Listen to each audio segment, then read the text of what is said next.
ให้ตั้งใจเรียนสะก่อนวัยรุ่นใจฮ้อนมันก็อยากมีแฟนให้ท่านเห็นใจกันแน่นะอีแม่จ๋าตอนบ้านผู้สั่งกันละต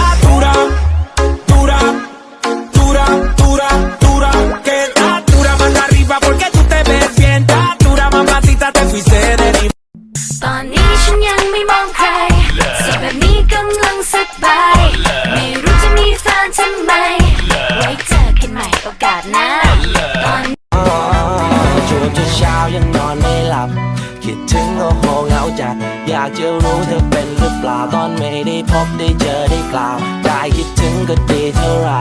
อย่านะอย่าเพิ่งหาใหม่ที่รักเธอรอสบายดีทุกคนค่อยซื้อน้อยเด้อฝากกดติดตามน้อยเนี่ยเด้อ ขอบใจเด้อบ๊ายบายก็เลย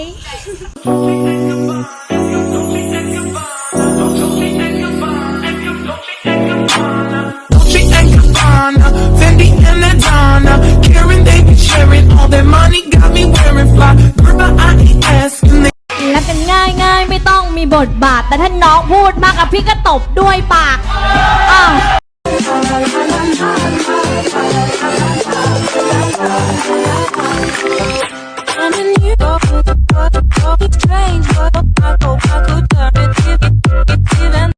ให้ตั้งใจเรียนสะก่อนวัยรุ่นใจฮ้อนมันก็อยากมีแฟนให้ท่านเห็นใจกันแน่นะอีแม่จ๋า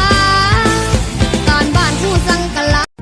แล้วเท่านั้นก็เข้ามาอยู่แค่มัน change my life จะดูแลเธอเป็นอย่างดีพี่จะไม่หันมองใครแค่เอ่ยปากขอแค่นั้นก็พอตกหลุมรักขึ้นไม่ไหวเธอใช่ไหมเป็นคนผลักฉันอย่ามาทำหน้าอย่างนั้นนึกว่าฉันกลัวหรือไงคบกันต้องยอมรับว่ามันเบื่อพอเลิกกันไปละลืมใจจะโรงเรียนบ่เคยขาดที่คานก็โทรไปตัวครัวคอยปวดหัวมือนี้ขอลาป่วยเด้อคุณครูเด้อ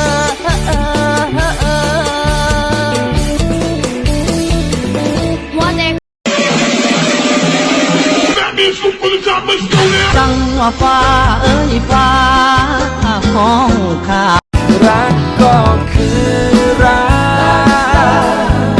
คำตอบเดียวข้างในหัวใจสวัสดีครับท่านผู้ชมขอต้อนรับสู่ไอแลนด์อยากมีแฟนเดซเชนในดินแดนมหัศจรรย์ก็ดวงตะวันไม่เคยดับทำยังไงก็นอนไม่หลับอยากมีแฟนเดซเชนแล้วเท่านั้นก็เข้ามาอยู่แค่มัน change my life จะดูแลเธอเป็นอย่างดีพี่จะไม่หันมองใครแค่เอ่ยปากขอแค่นั้นก็พอ